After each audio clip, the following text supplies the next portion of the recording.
আজকে এমএস ওয়ার্ডের new page নিয়ে হোম যে হোম পেজের মধ্যে কি কি অপশন আছে এবং অপশনগুলোর কাজ কি, ঠিক আছে। আজকে আমরা এটা নিয়ে আজকে বেসিক একটু ধারণা নেব। যদি আমরা কিছু লেখি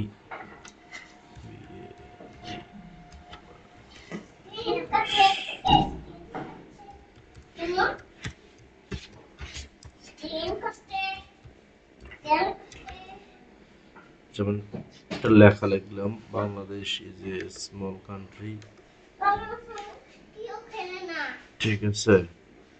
এই লেখাটা আমরা এর আগে শিখছিলাম, এখান থেকে বড় ছোট বা এই ডট মেনুতে চাপ দিলে কত সাইজ পর্যন্ত আমরা বড় করতে পারবো এবং এদিকে ছোট, ঠিক আছে, আমরা লেখাটা কত ছোট করতে পারবো এই অপশনটা আছে এখানে। এই লেখাটা বড় ছোট করার পর আমরা লেখাটা বোল্ড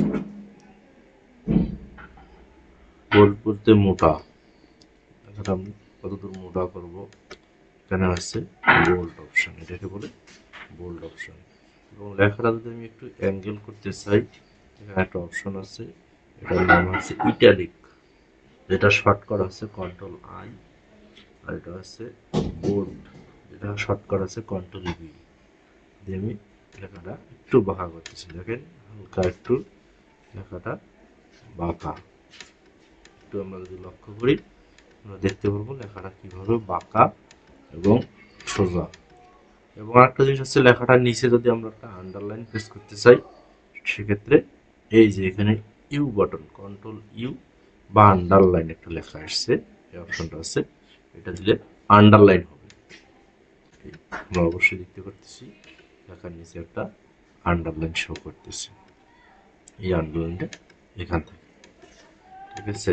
এবং এই ডটের মধ্যে চাপ দিলে আমরা আরো কিছু আন্ডারলাইন দেখতে পারবো, যেটা বিভিন্ন ক্যাটাগরির লাইন, ডাবল লাইন, একটু লাইনটা মোটা, ডট মোটা, এদিকে কাটা লাইন, বিভিন্ন রকম আমরা শেপে আন্ডারলাইন দিতে পারবো, ঠিক আছে। আর যদি আমরা বেসিক আন্ডারলাইন দিই, শুধু ইউ এর মধ্যে চাপ দিলে যে আন্ডারলাইনটা আসবে এটা হচ্ছে বেসিক আন্ডারলাইন, ঠিক আছে।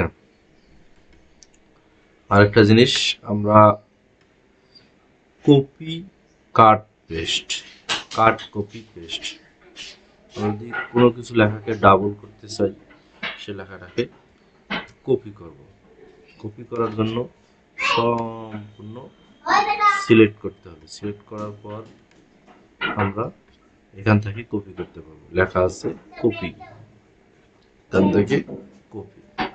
আর কপিটার শর্টকাট হচ্ছে আমরা যদি কিবোর্ডের সাহায্যে করি কন্ট্রোল সি, কন্ট্রোল সিতে কপি, ঠিক আছে। এখন আমরা একটা কপি করে দেখাই,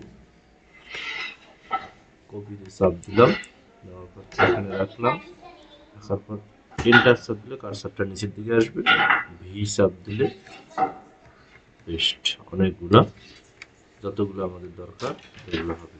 বা আমরা যদি ভি চাপ দিয়ে না করি, লেখাটা কপি, মাউস চাপ দিলাম, পেস্ট, এই পেস্ট।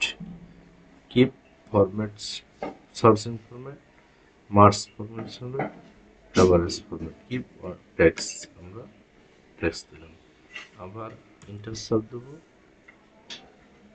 আবার পেস্ট চাপ দেবো, আবার যতগুলো আমাদের প্রয়োজন আমরা পেস্ট চাপ দিয়ে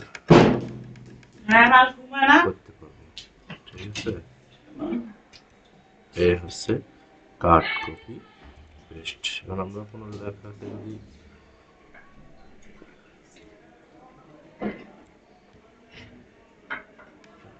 হচ্ছে কাট কপি পেস্টের কাজ, মানে আমরা যদি কোনো জায়গায় একবার লেখাটা সরাইতে চাই তাহলে এটাকে কাট করতে হবে, এটা হচ্ছে কন্ট্রোল এক্স, এটা হচ্ছে কাট অপশন। পাশাপাশি কন্ট্রোল সি, কন্ট্রোল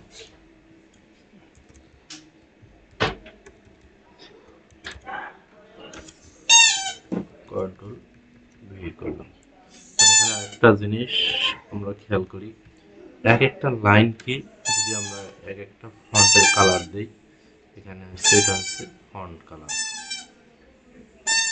লিখে লেখা হচ্ছে ফন্ট কালার, এটা কি হচ্ছে ফন্ট কালার। এটাকে যদি আমরা এই কালার দিই, নিচের লাইনটাকে আর একটা কালার দিয়ে করি,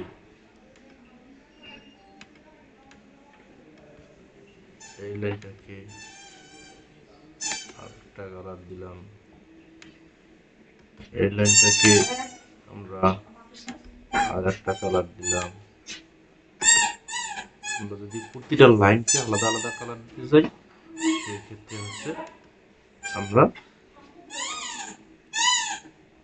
লেখাগুলো সিলেক্ট করব, এখানে চাপ দেব, আবার এখানে চাপ দেব, আমরা এই ফন্টে যাব, যে আমরা কালার দেব, যতগুলা ইয়ে আছে কালার দিতে পারবো আমরা এইখান থেকে।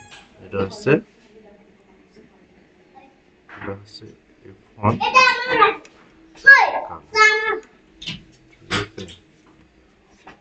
এখান থেকে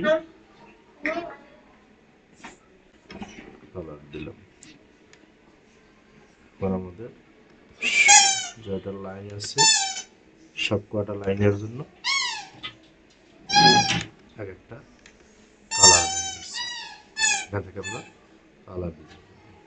আরেকটা জিনিস আছে, ব্যাকগ্রাউন্ড ফেস কালারটা হচ্ছে আমাদের সাদা, আমরা লেখার নিচে যদি কালার দিতে চাই সেক্ষেত্রে এবি, এখানে একটা লেখা আসতেছে টেক্সট হাইলাইটিং কালার, এটা হচ্ছে লেখাটার পিছনে আমরা কি কালারটা দেবো, এই কালার, এই কালার, বিভিন্ন কালার আছে, সেখানে আমরা এই কালারটা দিতে পারবো।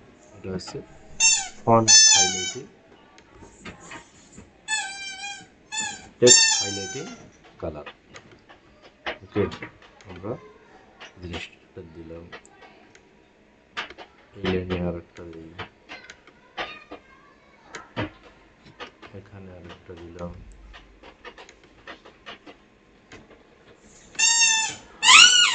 এখানে আর একটা দিলাম,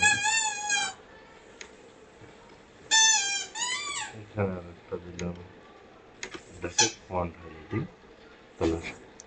ওকে, ধন্যবাদ সবাইকে, আজকে পর্যন্তই।